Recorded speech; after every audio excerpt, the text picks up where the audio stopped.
That's not funny. My God. What is going on? All you awesome people out there in the Omniverse. I'm sorry, y'all missed it.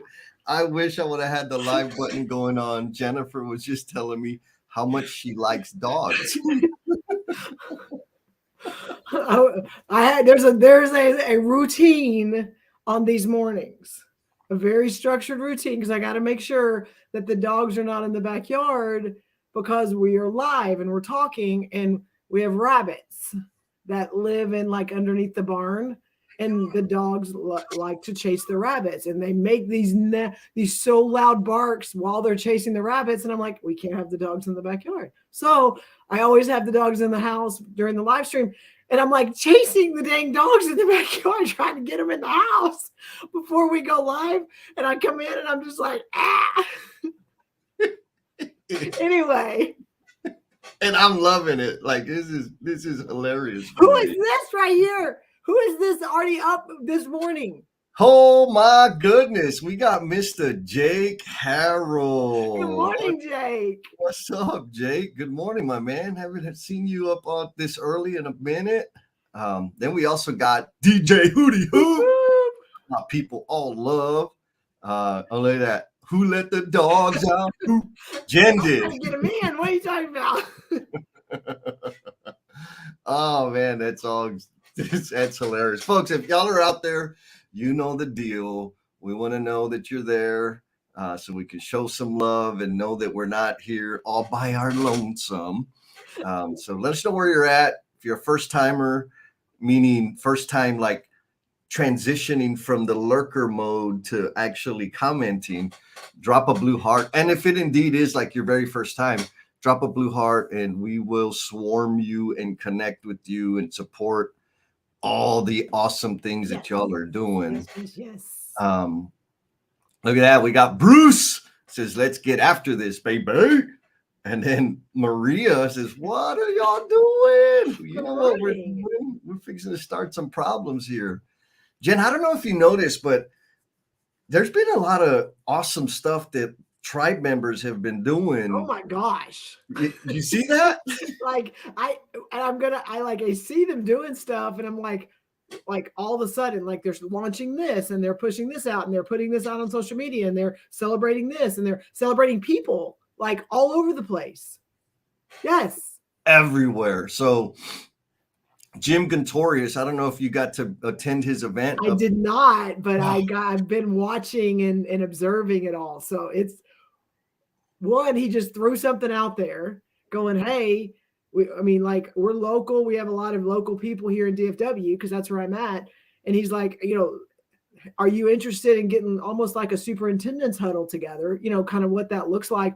And not only did he get a ton of feedback, he like made the thing happen. Him and Ben Carter, and they like made it happen, captured it. And if you saw the pictures of the room, like he had a lot of people show up and yes. I wasn't able to make it because I had prior commitments, but if he's doing it again, he promised yesterday on the post that he's going to be scheduling the next one. And I'm going to see if I can manipulate my schedule so that I can be there, because what he's done is, I think, really important and replicable, right? Like he did it in DFW. It can be done everywhere. He brought trades, GCs together. I have low trust for GCs, but I trust Jim. Yes. So I'm really interested in seeing what actually came up from that. Well, I think Adam does it virtually. Like he does it where he did it in New Orleans where he got some superintendents together at a smaller group, Adam Hoots, and then he does it virtually. And now like Jim's taking it to, hey, DFW, we've got a lot of people here, a lot of people that, in this space that, how about we do this face-to-face thing? And he just blew it up. He blew it up. Like he reached the limit, capacity. Oh man, we got people coming in. So I'm gonna go to the like people saying good morning, and then I'm gonna come back and keep saying two other things that I saw that was like, man, hell yeah. So Steve Martin, the chief marketing This is a Spark Ranger coming in from sunny Connecticut.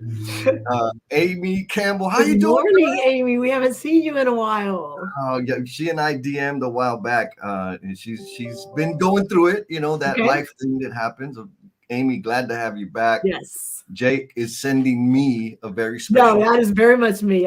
Jake, we're gonna go get some cookies soon. Absolutely.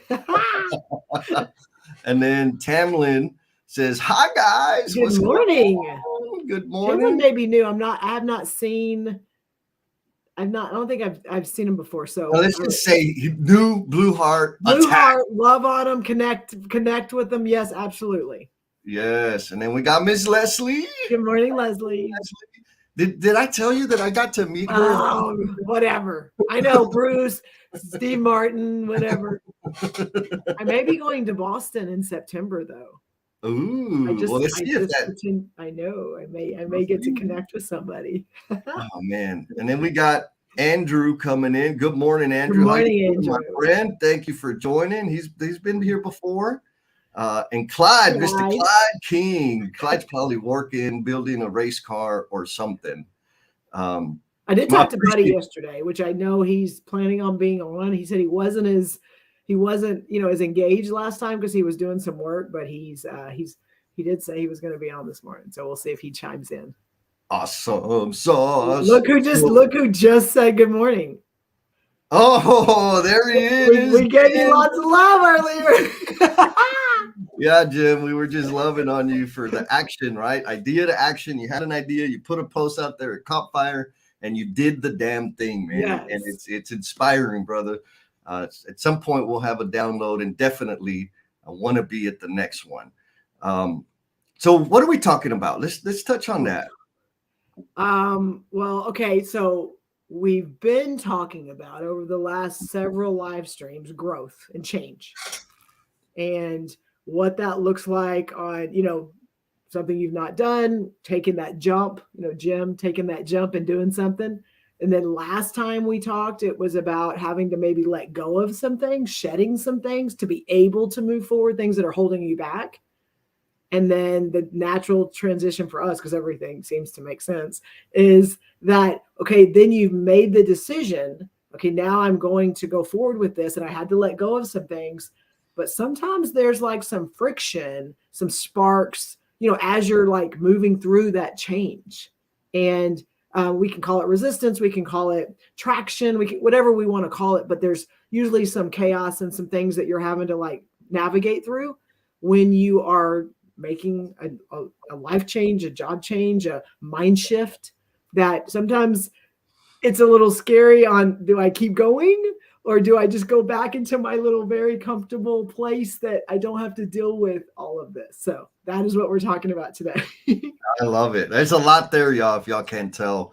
And I like, for me, it tying it, like we had the last conversation, we have the after parties that are fire. Mm-hmm. And then we had the, baby steps, right? What does it actually look like? And so for me, it's important, like, the reason it's important for me to talk about these things in like the slivers and the minutia of it all is because there's a lot of stuff out there that change and just make a decision and mindset and which I subscribe to that thinking, yes. Right? That's how I operate. But nobody talks about the stuff, right? Like this stuff. Because it's not easy, right? It takes time. There's losses along the way. There's pain. There's fear. There's all kind of guilt. There's guilt. And there's struggle. Like just because you make a decision, you're going to have change, and I'm going to do something different, and I am good, and screw everything else. I'm moving forward. You're still going to fall. You're still going to struggle. You're still going to second guess yourself moving through that change. Like just because you made a decision to actually do it doesn't mean you're still not going to deal with all these other things. Because the decision to change is not change. Yes. Yes. You're still the same person. You will become the next version of yourself. Yes. And that transition is there's some stuff that you're going to have to deal with. And, yes. And so speaking of another tribe member, OG out there in the world, my buddy Lance. Ooh. Right? Lance says, "What's up, y'all? Thank you for taking time to do these events. Never realized how hard it is to keep up with the comments in the live setting." So he's like blowing up. He did a podcast interview with the Construction Yeti, the Himalayan Hoss, Matt and Kyle. He did his own LinkedIn Live. audio. The audio. What you were there? Which was blow up bomb. Like, yeah. we're just gonna get together over lunch and we're just gonna have everybody click the link, join the conversation, come up, say who you are. And he kind of got, asked some fun questions to kind of get people to know each other. Like, literally, it was just like we all had lunch together and we all got to learn and meet other people. And I had people reaching out after connect. I didn't even get on stage. Like, I just listened. I didn't even have to talk. And I had people reaching out and connecting and that I wouldn't have connected with. So Lance, you're creating bridges and stuff out there without, just, it's magical. Good job. Yeah. He's created Trade Partner HQ. Word is he is going to play a role in the Q4 decentralized conference. What? That's exciting. More to come, just letting y'all know. Look at this. You know this person? I do. I got to talk to Buddy yesterday. Buddy, how you doing, my man? Oh, I'm loving it. So this is not stuff he cares to share, but I'm going to share it anyway. Oh yes, bring it.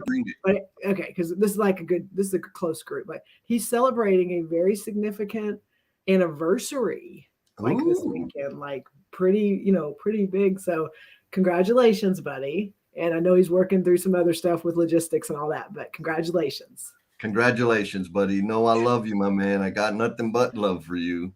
And look, we got we're triggering, maybe hitting some buttons. Leslie said it's never easy.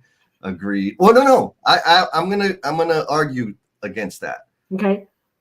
It is so damn easy when I'm asking other people to change. That's the easiest. Yeah. What's wrong with you? Come on now.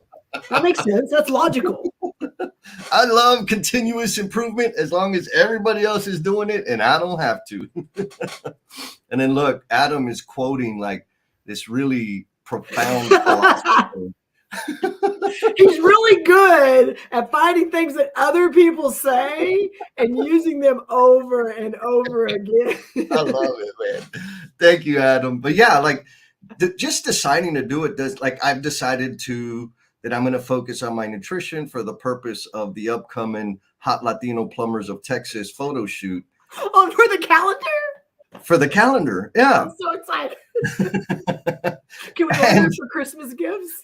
Yes, Christmas gifts. So y'all, I don't know, y'all, maybe give us a thumbs up or something in the comments. Jennifer, I was talking smack, and Jennifer was like, Jess, why don't you put together like a little calendars with pictures of the Grinch and Chewy and different things. I'm like, fishnet and on the board. Yeah.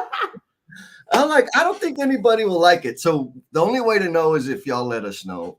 And that'll be, well, we'll see what it becomes. And look at Adam. Yep. Change is easy only when we get uncomfortable enough. Right. And then Leslie adds, zone. If you're not if you're not uncomfortable, then it is, I'm going to say it is not change, but not everyone's going to agree with that. But if you're in this comfortable place and you just, I'm moving forward, but you are not changing. Look what you started, Jen. Amy says she wants to okay. Wallpaper, baby, wallpaper. Hilarious. All right. So I'm going to post a question. Well, let's jump into the conversation. Okay. I'm going to post a question to the tribe to stir up some thoughts and responses. So what kind of growing pains have you experienced in terms of, not you, Jen, but the audience, people out there in the Omniverse? Like, what kind of growing pains have you experienced as you've made these decisions? I mean, Lance, Jim, Adam, Leslie, Amy, Buddy. A ton of people here. What's that? Buddy, Adam. Buddy. Yeah. Doing books, writing things. And what kind of pain have you felt, like the pressure, the weight, as you're going through those experiences? I think your responses are going to help other people know that it's natural. Like it's a human thing that happens when we're going through that. So where are you and I going to start, Jennifer Lacey? Well, I'm going to start with you because I feel like, again, we talk a lot and there are things that you are like, make a decision, on fire, moving forward, done, get it checked off, move forward again. And then there are other things that are super important for you and you know that you want to do them and you are going to change the world with them, you know, but you also have all these other things like a job and making money and, you know, serving your clients and stuff while you're trying to also make change and do things. So I'm going to ask you the question is, you know, what are some things that maybe as you're in this very creative change, I want to change, you know, take over the world mentality. But you know, you're like, you are making money and trying to take care of the things that you're responsible for, but also all the things that are in your mind that we know are constant. Like how do you balance that? And then what struggles and stuff have you kind of been dealing with personally because of these two things? Yeah. So I don't balance it. Like for real. And hopefully that doesn't lead people astray. What I do is I give the same degree of intensity to all things. Mm-hmm. And so what does that mean?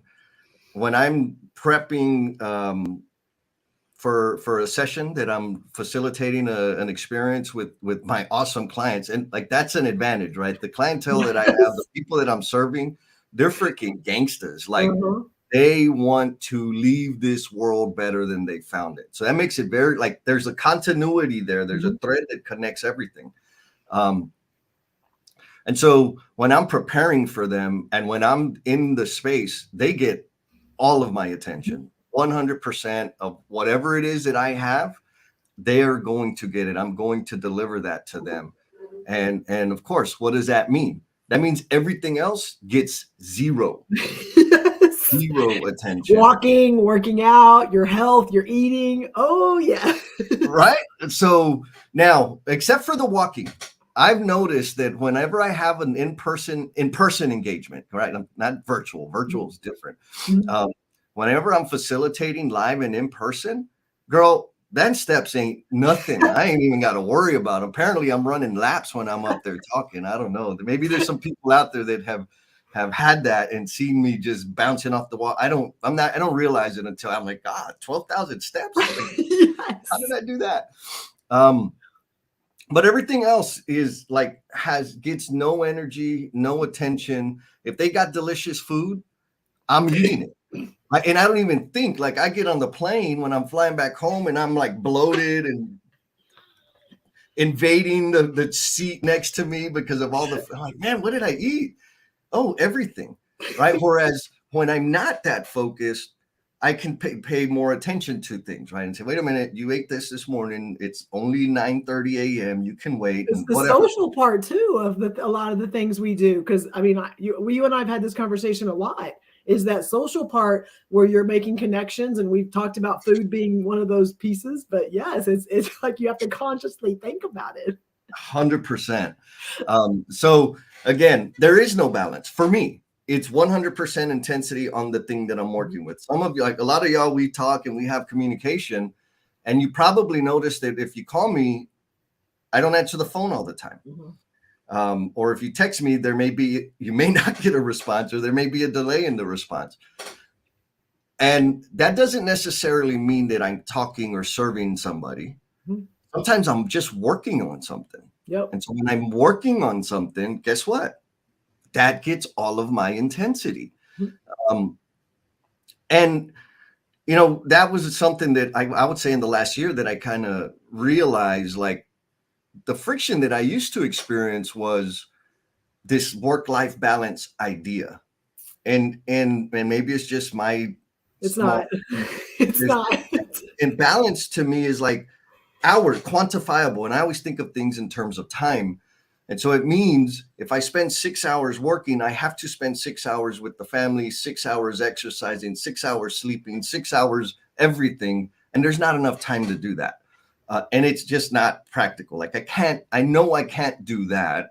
And so I said, well, what if I just shift to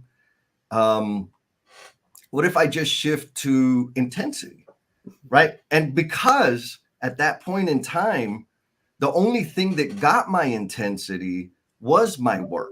Mm-hmm. Because, and of course, now that I'm running my business, I get to spend all of my time serving people in the manner that I choose to serve. And so what that meant was nothing else was getting my attention or my focus. And that's not okay, right? That's not healthy and it's not sustainable. So I It's had to not fair shift. to either side.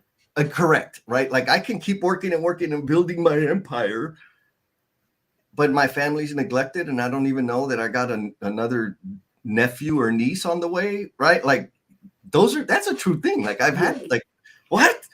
Wow. How did I miss that? Well, because you're always in your cave. Okay, good. So there's that intensity thing. Now, the struggle, and I shared, this was very recent. I shared this with you, like emotional bungee jumpers, Jen. I believe in my soul that I know that it's transformed lives. It's impacted people directly, specifically the jumpers. And I think you're a good example of that. I believe that it will be a major contributor to people. Not only, like when I say people, we'll just talk about like managers, leaders, helping them demonstrate appreciation for all the human beings around them. Number one. Number two, I believe it's going to help those jumpers experience an enhanced quality of life because they'll be able to start creating some boundaries or some space such that they don't have to carry the whole damn load on their own.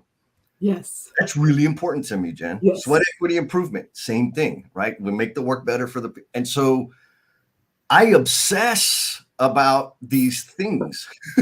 And so for me, the real friction is putting it on the shelf because I have this other responsibility I got to do. I have this other commitment that I made. I haven't talked to my mom in a while, whatever. That's the friction of like, it's not going to die. It's not going to go away. And really, nobody even knows what the hell it is or cares. So they're not losing anything. But for me, I feel like I'm wasting time. Right. Oh, that's a good transition. No, that's a good transition because time was what I was about to jump into, and we have a ton of comments. So I'm going to take what you just said and I'm going to add to it, and then you can go and really quick while I talk through my piece and look at the dang comments. Yeah, I'm looking. I'm like, oh man. Okay. So time. So that was my friction. Like when we started thinking about this session and what we were going to talk about. For me, the friction is time. It's always time. And it's a little different for me than it is for you because I've got a family and I've got two teenage girls that again, there's a lot of things that I need to do because I'm responsible to be able to help enhance their life, create these amazing human beings. And so when we talk about that balance piece and how it's not attainable, and I'm going to say everything I'm saying is what I believe, it's just like a seesaw. And how many of you, when you were growing up on the playground, sat there on the seesaw and made it right even and just stared at the other person across? That's not the game. The game is not to find this even. I mean, and when you're trying to get a seesaw exactly even, like it's a struggle. There's stress. You're trying. It's like it's wobbly. It's whatever because it's not meant to do that. And so when I came to the realization that my life and what I'm trying to do in it is a seesaw, and there are times that my work has to take priority, and it does not mean everything else isn't important. It just means my focus and where I'm putting my attention, and like the time has to be on that, because that is what I'm trying to accomplish. And if I'm not doing that, I'm stressed, I'm frustrated, things like that, because I'm not able to do the things that I need to do. But I also had to come to the realization and own that seesaw goes both ways. And so when I do accomplish and get that done and am proud and excited, I can't go, okay, what's next? Because that is my natural instinct. I have to go, okay, I traveled, I was gone for a couple nights. I've really been working on this. Now I'm going to go have lunch with my daughters. I'm going to go take them and we're going to go spend some time together. We're going to go do this. I'm going to sit and watch a movie with them. Like, and everything else has to be put outside of that. And I'm not great at it, but I know that once I started realizing that that seesaw has to go both ways, it allowed me to not feel guilty. And so for me, like, again, the seesaw, that stress, that friction for me is when I was trying to balance it. And I was trying to make it like, okay, a little bit of time here, a little bit of time here. Okay, that way I feel like, and that's where the friction was. That's where the sparks were, because I was frustrated and angry and taking it out on my kids. It wasn't their fault.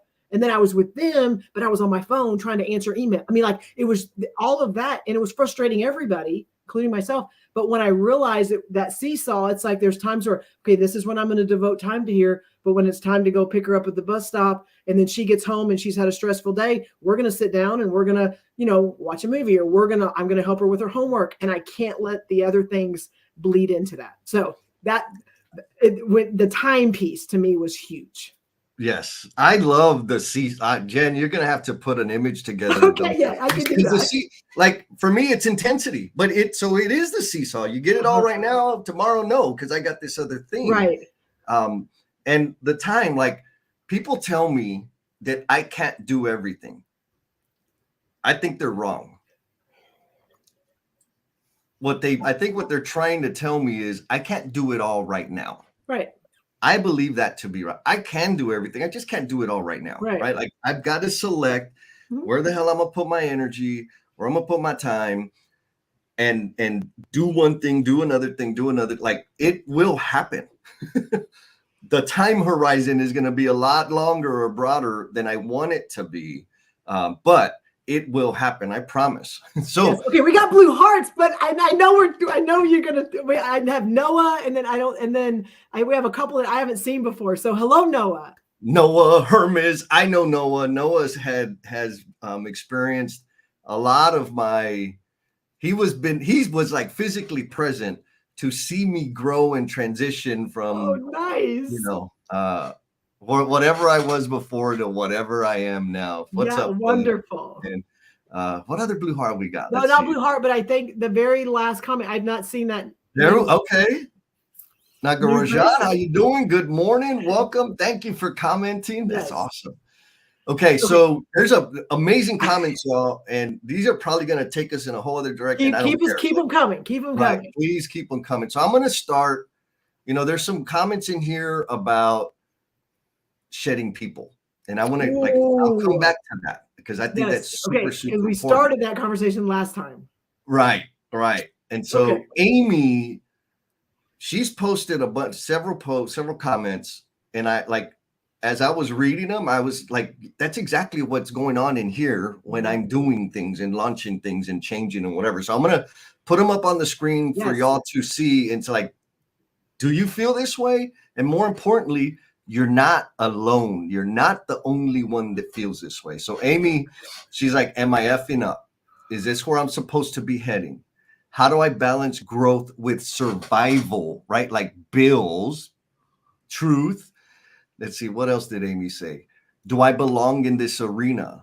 Where are the resources? Is this insane? Like, I know that lie. When I left the trade partner to go work for a big giant GC, do I belong here? When I left the GC to work for the owner, do I belong here? When I left that to be a consultant, is this crazy? Do I belong here? Like 100%. See, what else? And then she says, in order to grow, what am I willing to shed? So, like, I kind of rambled through those, Jen, but do any of those questions feel familiar? All of them, and all of them, like, at some point in the last, I'm going to say 3 years has been that kind of my transitional piece of what opportunities I was given and how I owed people because of those amazing opportunities to, hey, I'm helping you, you're helping me, to now what's in it for me. Like that, to me, that's kind of transition of growth. But starting out, and Jesse knows this early on, like imposter syndrome was real. And those of you that have been around me, sometimes you don't see that from the way that I talk and the way that I show up, but that imposter syndrome of like, how did I even get here? Like, what am I doing here? Like, this is not, like this is not right, or it doesn't feel good, or I'm not sure this is where I'm supposed to be.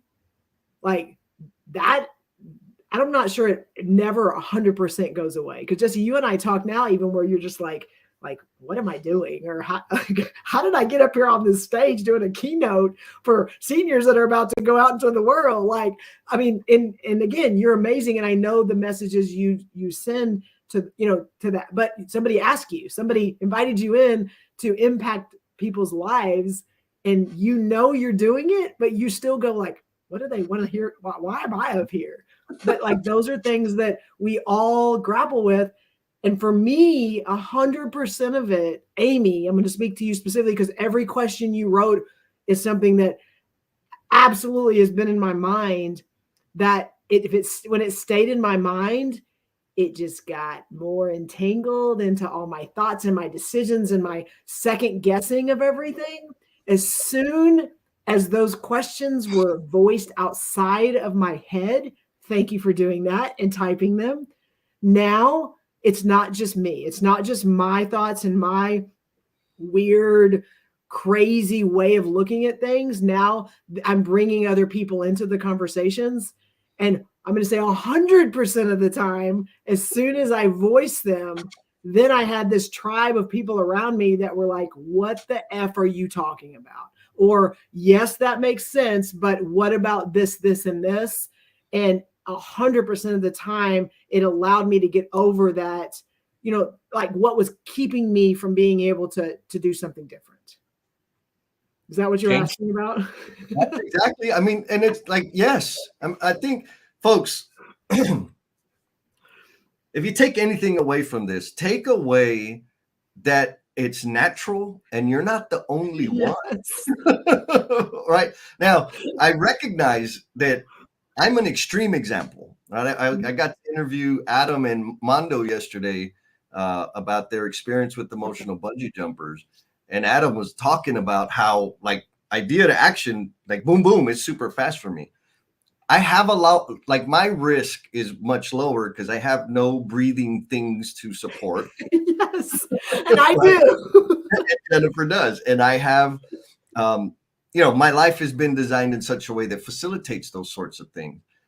But getting there was hard. Like it wasn't easy. The transitions of being fearful and so forth, commitment and responsibility. Like Hussein says here, in my opinion, the best thing to achieve balance is commitment to responsibility, time, and ethics. Right? Like ethics. Let's just ethics. Yeah, I don't know about that one. I'm not going to speak on ethics. I am not a good source for that kind of conversation.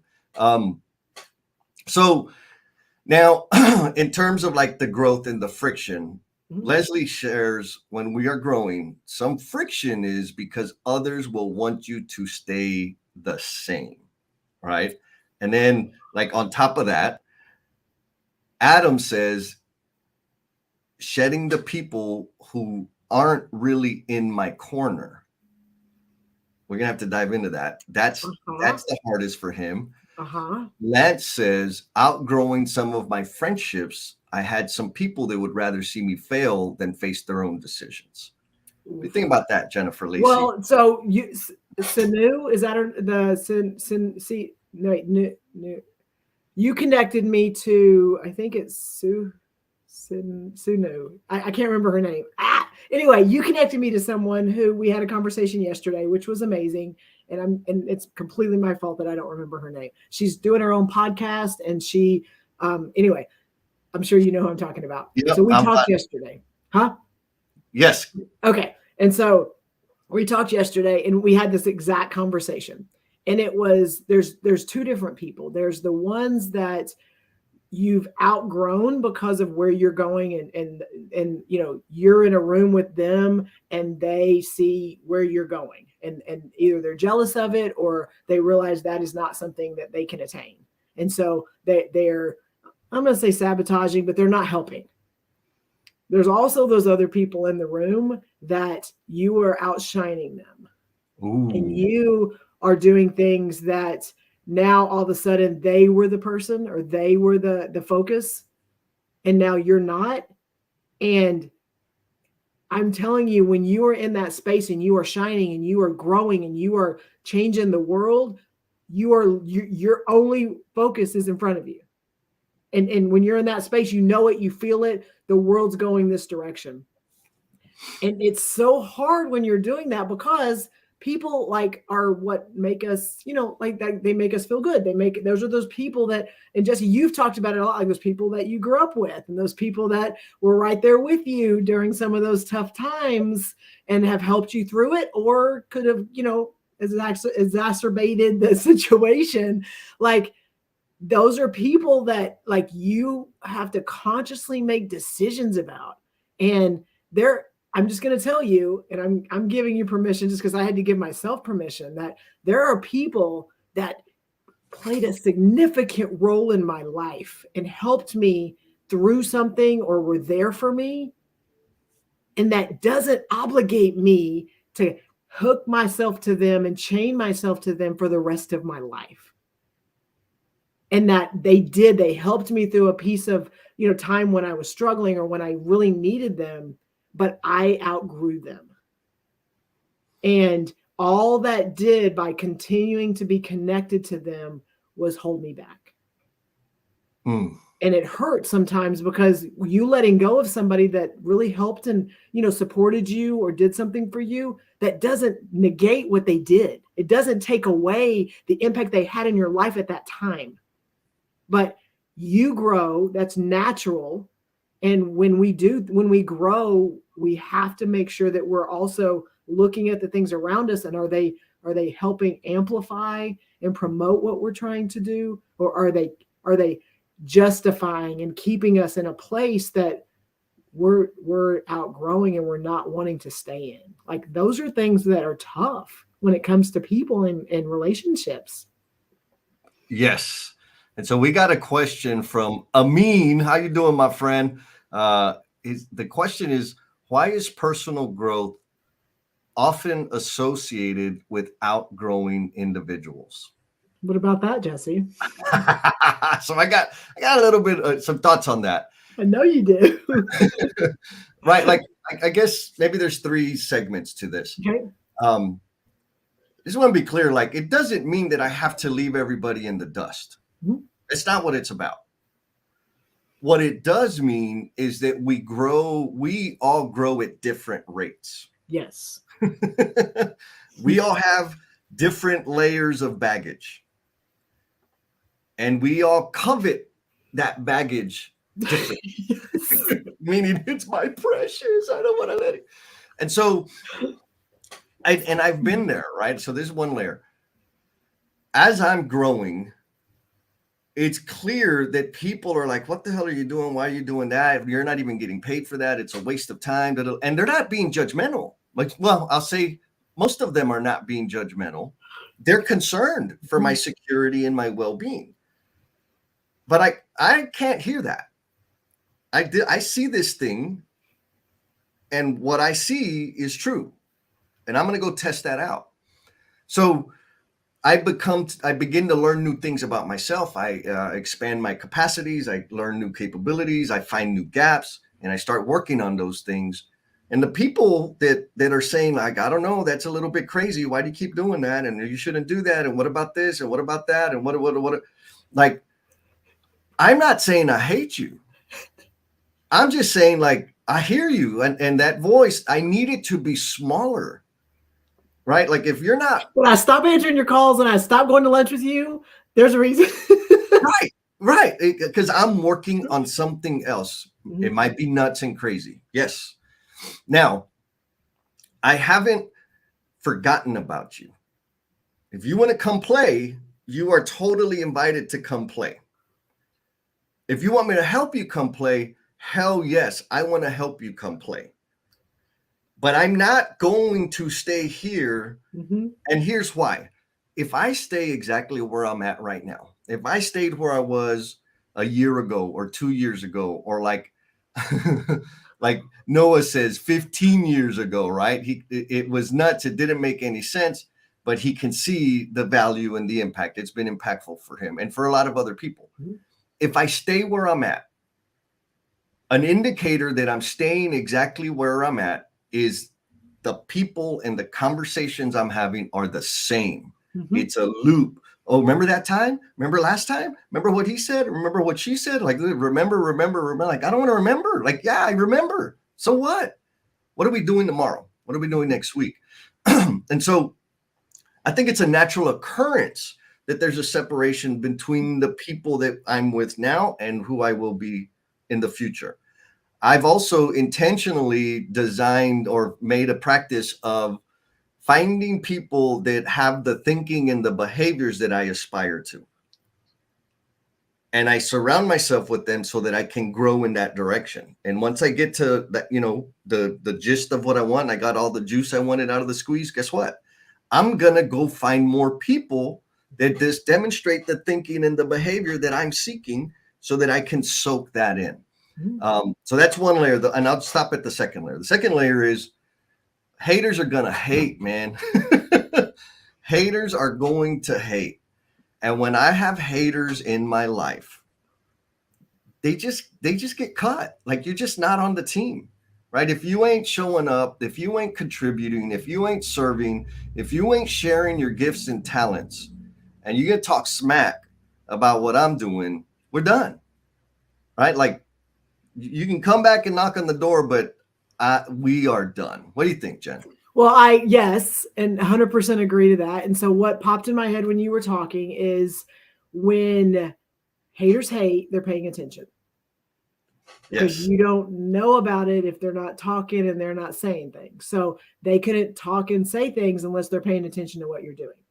And so most of the time, I'm not saying 100% of the time, but most of the time when those people surface and those conversations happen, I have over time realized it's out of self-preservation. And say it again. I'm telling you, it's out of self-preservation. And if I don't get sucked in to where they are, because again, my space is mine, their space is theirs. And wherever they are, whether it's, whatever it is, in my mind, I have to look at it as it's self-preservation for them. They're trying to survive. And their first reaction is going to be, how can they tear me down? Or how can they make me feel less than what I am? And that's, if I think it's a natural response, I don't take it personally. And most of the time, I'm not saying 100%, once they work through that on their own, then they get to a place to where we can have conversations and they want my help. But if I go in and I see that they're struggling and they're not okay and they're angry and I try to help, it only creates not just sparks, but freaking explosions. And because I'm trying to put myself in where they are and I can fix it, I can help them, that's not where they are. And so if I can look at people that do that, and I've had people, and you know this, on LinkedIn, that I'll put something out there and they'll make a comment that's like, but what, you don't know this and that's not right and you didn't do whatever. And I'm like, thank you. Thank you for that. And I completely see what you're saying. And here's how I look at it. Normally, the first response back from them is, well, yeah, that makes sense too. And completely diffuse the conversation, because I'm not looking at them as someone that's attacking me. They are in self-preservation survival mode and they believe something. And I have now caused them to shift off this very comfortable place they are, or I've done something that now shifted the light or the attention or something, and they're like scrambling. And most people, when you're scrambling and you're trying to like figure out what to do, what your responses are not maybe, what you will end up feeling and saying.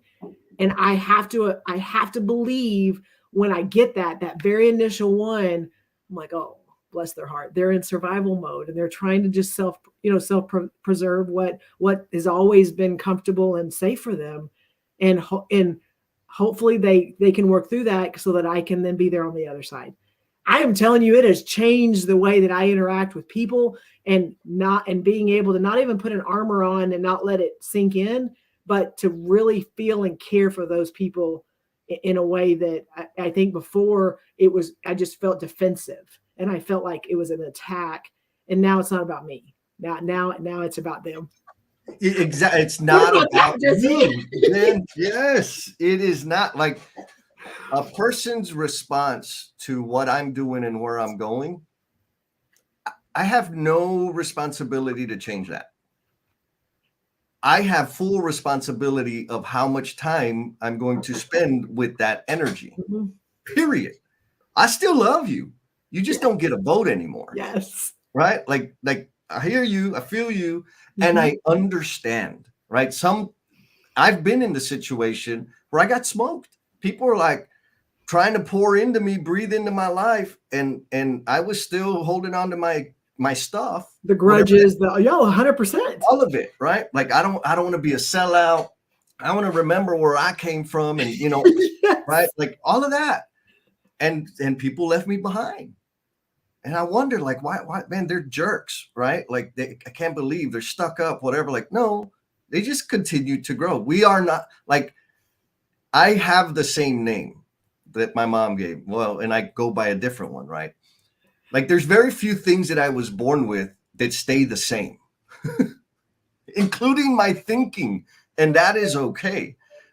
So anyhow, so there's some comments that I got. I know it's blowing. There's a ton. Okay, right. Bruce Bruce is talking directly to me. I know that. I don't know. I think he only talks directly to people that he's met in person, Jennifer. I don't think so. Just ballers ball. And by doing that, saying goodbye becomes a common thing. What I feel is the hardest is the ones who think they are still balling, but are not. And you sometimes have to explain why they are no longer teammates. So, Bruce, thank you for that, brother. Yes. Like 100%, right? Back to, do we have to leave people behind? I don't know that you have to. I know that I have to be comfortable with it. Mm-hmm. And if you're stuck, I got you. Because you know what? I'm going to go out and learn new things. And I want to, believe you me, I want to share that. If you're ready to not just hear it, but take action on it, I got you. If you want to hear it and then continue telling me your complaints, I ain't got no more time for you. Our buddy, where is it? Where I saw Andrew, like reality, right? Andrew says, fear that the change decision will not yield results. Taking small steps to focus on the skill or skills to make the changes has broken down my guilt barriers for failure. Nice. 100%, right? Like when I have my crazy ass ideas, they're big and gigantic. Mm-hmm. I used to be in a state of mind where I was in perpetual failure because I haven't crossed the finish line. And what if it doesn't work? Right? Like, what if? Instead of saying, I know the direction I'm headed. What's the next rightest step? What can I learn from that and continue forward? Bradley, thank you for that. Because that's like a reality I think that we all go through. Well, that was even your, in the last 3 years, Jesse, you making a jump from, working for an entity to being on your own. Like you had some things in your mind, like these things have to happen because this is a big transition in my life. And I have to have all these things done and checked off before I can make that change. And then as we continued to talk and you were living in reality, you started realizing like, I don't need this big thing to be done so that I can go do this other big thing. You realize like some of these little things could help you in that transition. 100%. It's the little, and what my business has become versus what I anticipated it to be, totally different situation. But because I didn't have like this super predetermined outcome that I was seeking, right? This is the direction I'm headed. This is the way I want to serve. This is the way I know I serve best. And that said, like, well, hey, dummy, since you're going to do that, let me help you do it this way. Like, whoa, okay, let me do that. Level-headed mind, Miss Giselle, what's going on, girl? Truth, right? When you are growing and shining your light, is able to discern the real friends from those who are holding you back. And I think Steve Martin threw in there, and this is connected, right? Perfect example of compartmenting your allotted time, not giving haters space time to knock off trajectory toward better. Thank you for that, Steve. And Giselle, like, here's the deal. I don't think about, I mean, I'm obsessed with time. Now, my energy is, I'm starting to think that my energy is more important, is a more important thing to focus on. Because when I spend time with the haters, they suck energy from me. And so the rest of the minutes of my day, I get less accomplished. Right. And so we're talking about time management, which I think is a myth. It's self-management. But how about, instead of like managing, like, yes, time blocking and all that, of course, but how about you manage out the haters, right? Just give them less time. Jesse, can you dig in just a little bit? Because I think different people have different ideas. So when you're referencing haters, like for you in your life, like what is that group of whatever that looks like? Okay. Yeah, I like that. So it's I use it very loosely, right? Because I don't have a lot of like negative people trolling me on the socials or any of that. What I do have or sense from time to time is people that maybe live or spend a lot of time in fear, and they see what I'm doing, and they bring their fear on me and my ideas and the things I'm thinking about, right? Like, well, what if, so I would put them in the haters bucket. Not that they hate me. It's the change or whatever. There's something about the way I think and I'm moving that elicits this reaction from them that is just opposing energy. Like and for me, it really is fear, right? Like, I'm like, don't give me your fears. I don't, like, get away. I don't need that. Others haters are the, and this is going to sound weird and probably not going to make any sense. How do you monetize that? How do you monetize that? How do you monetize that? How do you monetize that? How many likes? How many followers? Yeah. And I'm like, that's not the purpose, right? Like, what are the outcomes? What are the metrics? What are you achieving? What are you gaining? And that's easy. Fulfillment, right? Like, and so there are people, there's been instances where people are like, well, you should do this because it can make this much money, and you should do this, and you should do that, and you should do that. And that energy, it doesn't feel good. So I put them in the haters bucket. Okay. Well, no, I love, I'm going to tell you what you just kind of exploded in my brain just now was, when people are hating, we can call it that, whatever people are taking us away from our goal, or we feel like we are, getting pulled back. Like when they're talking, thinking about the things that they're struggling with are their fear of change. And like when they're coming at me with things, I'm like, oh, it's because they're scared of this, or they're fearful of this.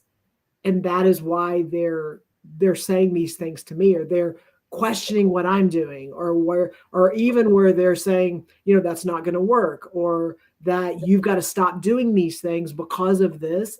It's because of their fear. Yes. And because of their, I'm going to say insecurity. They can deal with that themselves, but their fear of something has got them wanting to, and I'm going to say some people even maybe trying to do it to protect me because they care about me.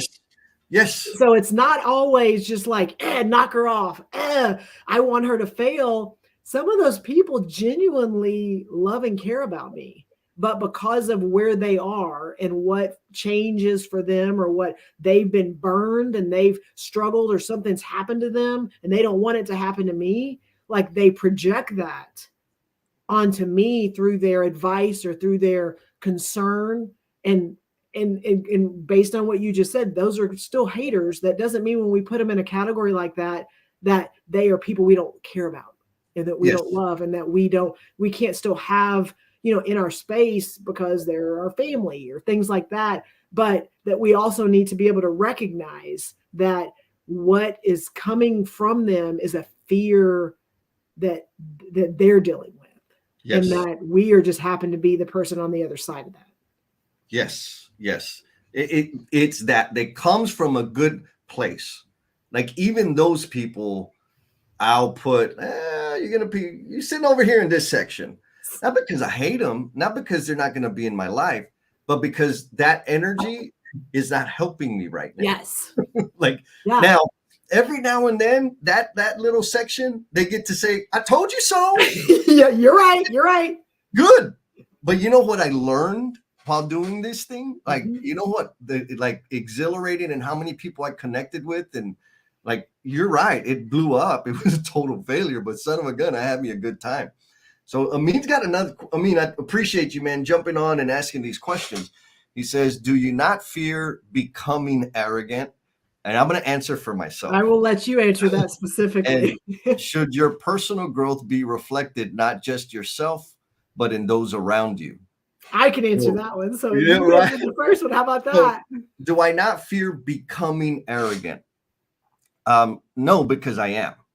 Like, I don't have to fear becoming arrogant because I think I am arrogant in some ways. I think some people might argue that I'm not arrogant, and I will agree with that too. People's perception of me is valuable in terms of helping me make decisions about how I will show up. It is not valuable in terms of me deciding who I need to be. Right? Like, if you think I'm arrogant, cool. Like, you get to think that. Mm-hmm. I'm going to put zero energy into changing your mind. Right? So I guess that's the summation of what I think of what it's not. I don't think I fear becoming anything. I do get maybe some fear around what people might think of me, which I have very little control over. And also, I'm not going to allow that to inform or define how I'm going to serve and show up going forward. Amazing. That may be a future live stream, arrogance versus confidence. Yeah. Just because my response is, one, I spend a lot of time with you. We talk a lot. And to me, it's the difference between arrogance and confidence. And I can be confident that this could fail. I can be confident that I'm going to try this and I'm not going to let anybody stop me. And in the end, it could not be what I want it to be. But like you said, did I grow? Did I learn? Like, to me, that's confidence versus arrogance. And so that, to me, that's a whole nother conversation, which we're not going to have time. But if you can pull the question back up real quick. Yeah. I want to answer the second part because we do talk a lot. And it's, should your personal growth be reflected not in just yourself, but in those around you? And so I'm going to speak, one, to our conversations, and that most of them, if not all of them, are you calling me so excited and so just can't even like contain your energy and excitement because I was in a room today and somebody got their light bulb moment. I was in a room today and somebody made this comment that made me realize their mind just shifted from where they were thinking to where they are. So I know that that's important to you. And I know that's how you gauge your success, even though you may not own it, is because I get to hear those conversations and you're just so excited because somebody was thinking a certain way or doing things a certain way and have done it their entire career. And now you're in a room and you're just talking and facilitating a conversation on how to look at things differently. And they're going, holy crap, this is why people treat me this way. This is why people talk to me this way. This is why I struggle being a leader, is because, oh man, now I need to go and change. Like, so I know that gauge for you is that answer. But I also know, I can speak from experience. Yeah. Is that I've had success in my career. I'm not going to deny that. But 3 years ago, when our lives collided, And I'm going to say politely because that's what happened. And we were, you know, we started having some conversations, and then we started really being able to collaborate and do things together. Your thoughts, your opinions, you feeding into me, your questioning, sometimes pushing, those things have changed the trajectory of the things I'm doing now. And I know that because of who you are and what you do. And you're not going around with your I did this for Jennifer. I got Jennifer there. I put her in that space. I gave her the confidence to do that. That's not who you are. But you absolutely made me think about things differently and approach things differently and own things that 3 years ago, there is no way I was in that space. So I can speak specifically to how you show up and the impact you're having on the lives around you. Thank you, Jen. And yes, like I'll respond to. I want to respond to Amin. Like for me, if I'm growing and like the number one indicator that I am on the path to becoming the promise I am intended to be is the people around me are growing too. Mm-hmm. Bottom line, period. That's it. Now, I want to be clear. That's my thinking. I know there's a lot of content out there about growth that doesn't account for helping the people around us thrive as well or grow as well. So, Amin, I appreciate your question. And yes, for me, the metrics, the thought, the idea, what is the indicator that I'm growing in the direction that I want to be? It's the people around me. It absolutely is. Right? Are they contributing in deeper and more meaningful manners? Are they experiencing an enhanced quality of life? When the answer is yes, that means, Jesse, you're doing good. Stay on the path. I don't even know how you're going to sort through what's over there, but I'm going to need you to. There's like a whole lot going on over there. So I'm going to go through some comments. So we got Noah says haters are people that are jealous of what you're achieving and don't have the drive like you do. They are scared of change, right? Absolutely. And so, you know, I love his response because, folks, in Jesse land, everything has a different definition because that's where I live. So feel free to add context in the way that best suits you. Like I'm gonna tell you, it is not easy to subscribe to my thinking. Like sometimes I will like, why? Sometimes it is very hard. So like these aren't rules. This is just what I do, right? You could do it different. Actually, please do it different because there's not enough of us, you know, or there's not enough of you. Right? There's only one of you, and we need all of that one of you. Mr. Jeremy Harrison says, oh, and I like this. Anchors have a place, but that place isn't when you're ready to move the boat. Nice. Right? And so sometimes you're going to be stuck. Be stuck. Recover. Learn. Understand and evaluate the conditions. Or this was, I think, a huge thing. David Verbal, one of my coaches, challenged me to do. He's like, Jess, you grow so fast and you do so many things that I've seen that you get to a point where you're like lost. I'm like, yeah. And he's like, do you ever observe the conditions, the change of the conditions around you? Not the things that you want to do and the levers and buttons that you're pushing, but are you observing the conditions around you? I said, ew. And because I would get in these plateaus and I'd be like, what, maybe I'm failing, I'm not growing, I'm not good. Like, no. There's new conditions, bro. Like, I need to understand. So, like Jeremy's comment, anchor time. Let me reload, right? Get more cargo on here, do whatever it is we need to do. Stabilize.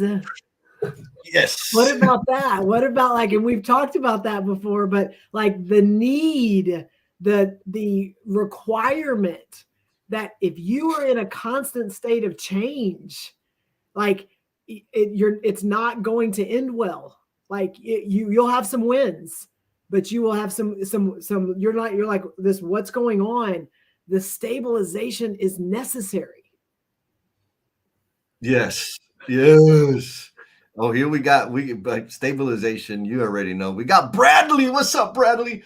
Says the hardest part for me is to continually show up to the job site and let a coworker who get away with negative performance and play the act when a higher manager executive is in the area. But then going back, so pretenders. He's talking about the imposers, right? It makes him feel that they don't respect his presence. Yes.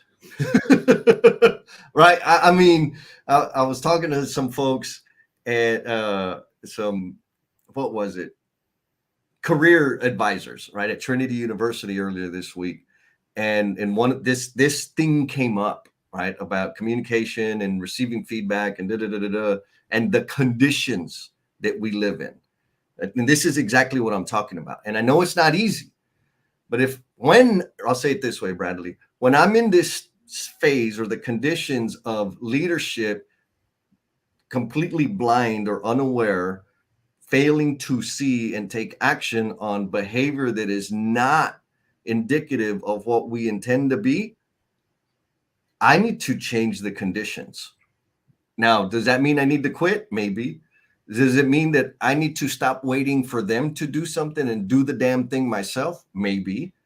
Like, there's a lot of things to evaluate. And for me, I can change the conditions 100%. Maybe it's just, I mean, there's, for whatever that's worth, I want people to know that we have agency to transform the conditions that we're living in, period. It could be small, it could be big, but it is in adjusting and designing the conditions that are fertile to help us thrive and become the promise we're intended to be. We have power over that. Like, that is 100% our charge to do those things. Sorry. No, you're right. And it goes back to what I said earlier. When you're in a room and that's happening, a lot of times, and it's that self-preservation survival mode, they're in a place to where they're trying to continue to show their worth and their value. And if you're in a room and it either contradicts that or they see that it's taking something away from them, they're going to react in that way. And because they're in survival mode, they're in I need to not lose the power, the credibility, the whatever it is that I have. And again, you can make a different choice. You can, see what you're doing that all of a sudden is causing them friction, and dig into that a little bit more, or realize that this is somebody that has to be that person in the room. And if you are in a position or you're in a place that you are going to take it away from them, it may not change. Yeah. Sometimes, like, our growth threatens people, like, not on purpose, but it can be received as and that's okay, right? Like, you can be scared. I'll let you. I'm not trying to take your stuff. And more importantly, there's so much out there. There's so much opportunity out there that we don't need to fight over it, because there's more than enough for all of us. And I want to one more just before you go to the next comment. I want to go back to the anchor conversation, because it goes back to our SRRR cycle. Is that we talk about this a lot. We've got to show up. So the first thing we have to do is show up. We have to receive what's happening. And every example here is we're in a place where we receive. So we allow what's happening to happen. And then we get to reflect on what's going on. That, to me, is that anchor stabilization place, because we're reflecting. We're kind of seeing what's going on. We're assessing. And then we can reciprocate in a lot of different ways. And what that looks like and how we feed that into somebody, but also we reciprocate with this is the situation we're in, and we're trying to grow and get, there's a lot of choices in that reciprocation piece. And so when we think through that stabilization has to happen. We have to, and I am notorious for not letting it happen. Yes, and I'm notorious for reminding Jesse that, hey, let's stabilize and realize that you not going 90 miles an hour is still making progress and still impacting change, even though you feel like you're Fred Flintstone in the car trying to go as fast as you can. Like, you're still moving forward and changing, moving the needle and impacting lives, even though you are not running 90 miles an hour. Yes. But I like to run. I like I to know be you do. I like, know. "Ah, let's go. It's happening." Oh my goodness. So we got 6 minutes left. Okay. Maria, sister, I appreciate you. She's kind of helping us out with Amin. Amin, you're awesome, bro. Thank you for your questions. And everything's fantabulous. Yes. So I posted links to the after party where for any Blue Hearts newcomers, folks, it's your first time, lurkers even. It's a LinkedIn live conversation where we get to hear your voices and you don't have to hear us continue to blab and blab and blab. And Jen, like, I mean, just like every time, I got the love. Somebody's calling me out specifically. I think Steve Martin did already. Which, Steve, I told Jesse you may have not been on. There's a chance I may be in Boston next month. So I'm just saying. Warn the authorities. Make sure there's blood on the doors and everybody's guarded. Yeah. So we got 5 minutes left. Yes. We got some more comments, Okay. and I know we're not going to get to be able to, but I want to leave the group with like a thought. I thought we had we always have all these questions, and then we never get to them. Yeah. So the question, folks, that I'd love for y'all to chew on between now and the next one, and we have no idea what the next topic's going to be. That will be informed by the after party on the LinkedIn live thing. Look up if you're trying to find, like, if you're on the other socials, because we're like on the Twitter and the YouTube and all of that. That is exclusively on LinkedIn. So if you go to LinkedIn, search NoBS with Jen and Jess, or Jennifer Lacey, or Super Chulo Chuy Jesus Diaz Jr. de los Courts, you'll find us there. But the thing I want you to chew on is, are you hiding in your comfort zone to avoid the friction? And hopefully this conversation is helping you like embrace the fact that the friction is inevitable and you're not alone. Go back to the top and like the questions through all the comments. Oh God, I go do that because I know I missed some. Yes. So the link to the after party's in the chat.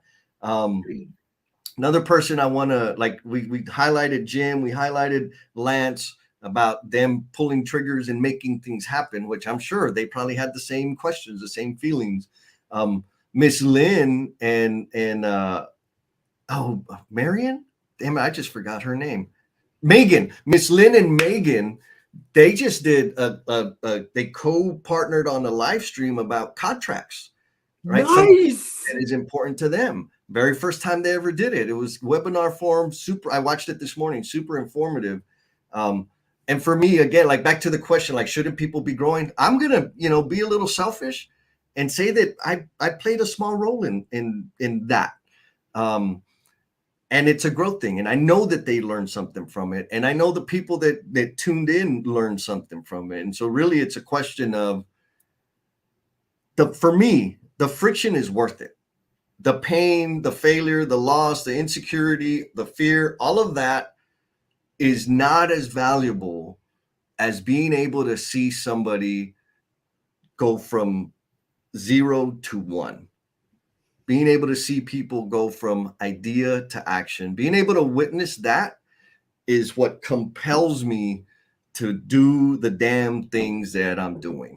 Closing thought, Jennifer Lacey. Oh my gosh. Okay. So my closing thought was this week, and it kind of goes into the change and the friction. And sometimes we are in a place of, I'm going to say turmoil, or we're trying to figure out what's next or what we're trying to do. Sometimes we don't have it all laid out in front of us. And we have people, and I have you, but we have people around us that recognize, we're trying to do some things. And we talked a lot today about those that maybe are, oh, you shouldn't do that, or, oh, that doesn't make sense, or, that could fail. But we also have people in our lives that are the other side of that want you to grow, want you to succeed, want you to become the best, the promise you're intended to be, all these things. and they have, you know, ideas and hopes and dreams, and hey, I got you and I'm going to support you. So we have both of these people. And my takeaway this week, and Jesse, I want to thank you, is I've got a lot going on, and I'm in this constant state of change, and so, you know, sometimes I need something to help me stabilize. Is we were talking, and you are always feeding into me and always asking me questions, and what about this and what are you doing? And you stopped this week and you said, Jennifer, I just want to make sure, because I'm doing a lot of these kind of pushing you and asking you questions. Do you want this? And again, we talk a lot.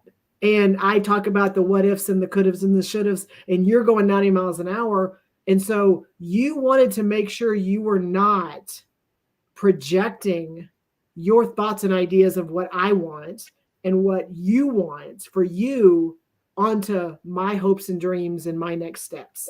And by you just asking that question, hey, we talk about these things and I'm kind of pushing you in that direction. Is that what you want? Was huge. And so my takeaway was that, hey, in the middle of all these conversations that show up, you know, and really receive, and, you know, and all those things that we talk about, like, make sure when you're in that space with people that you are, you know, to help them, that you're asking them that. Yes. That's my takeaway. Yes. I'm just going to say yes, because I am, no one knows this. I decide what I want to do with, like, cultivate within this person. And I never asked them if they want the same damn thing. And I've warned people out. So that's a new skill, Jen, and I'm glad it helped. So we're going to close. What's your final thoughts? Are you going to give me final thoughts for you? No, I said mine before yours. Oh, gosh. Okay. Like it was like passionate and full of energy. I felt like you just skated through that, but whatever. So here's my final thought. Echoing Bradley, empower the worried with a visible example of opportunity. Gangsta. All right, after party. Peace.